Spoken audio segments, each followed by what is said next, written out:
Hello, Sarah Sabin, Executive Leadership and Intuition Coach here. And in today's video, I'm going to be talking about how the entrepreneurial dream can be a place where your dreams go to die. So, the entrepreneurial road tends to be glorified in our culture. For many reasons. It's the way of building the ultimate level of abundance, having the ultimate level of freedom, following your passions, not having to listen to a boss, etc. And whilst all of this can be true, for a lot of people, it is not true. And that's because they start businesses or companies for the wrong reasons. So maybe they set up a business in an area just because it makes logical sense or because it's their zone of excellence, i.e. they're really excellent at something, but they don't love doing it. So they think, makes sense, let's just do it. And also for a lot of people, setting up your own company does become a gilded cage. So you get tied into that. If there's investors involved, for example, or if you are setting up a company and for those period of years where you are responsible for driving the ship forward because you don't have a proper leadership structure, for example. So in order to make this road really worthwhile and meaningful, you need to pick the right kind of company that really aligns with your loves and passions, because the road will be really hard and you want to really have that sense of meaning around why you're walking that road, other than just ego reasons of, I don't quit, discipline, I have to stay the road.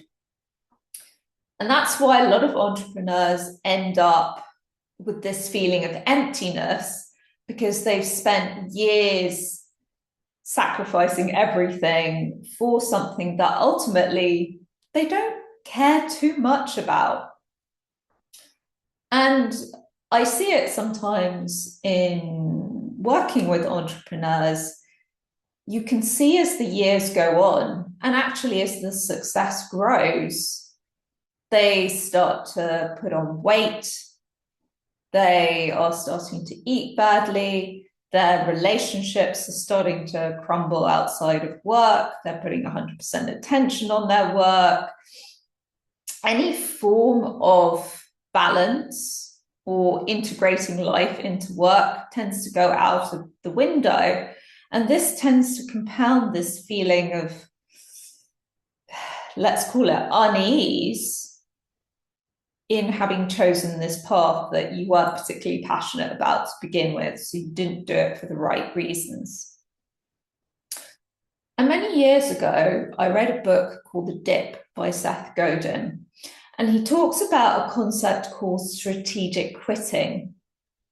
And the idea of this is you quit what isn't right, and you quit it as quickly as possible after you've taken the learnings from it, so that you can find what you love and find what you're best in the world at. And most people don't think like that. So if you're in the entrepreneurial world, you will have heard all of this thing around never quit, you've got to stay in the game. All of this is 100% true.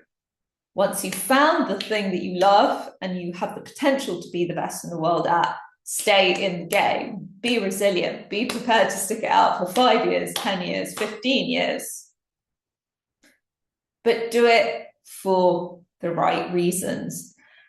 And that's often why my clients come to me, because they're at this stage of success, but they feel a lack of meaning. So they're not deriving that sense of meaning from their work, and they're feeling that there is something else that they want to develop clarity on at this stage in their life and career. Now, that clarity can be scary, because it could be that you're supposed to be doing a completely different thing that you are doing now, or maybe you're doing a sort of similar thing but in a different way. So once you get that clarity, we're not talking about necessarily leaping off a cliff, unless you're up for doing that.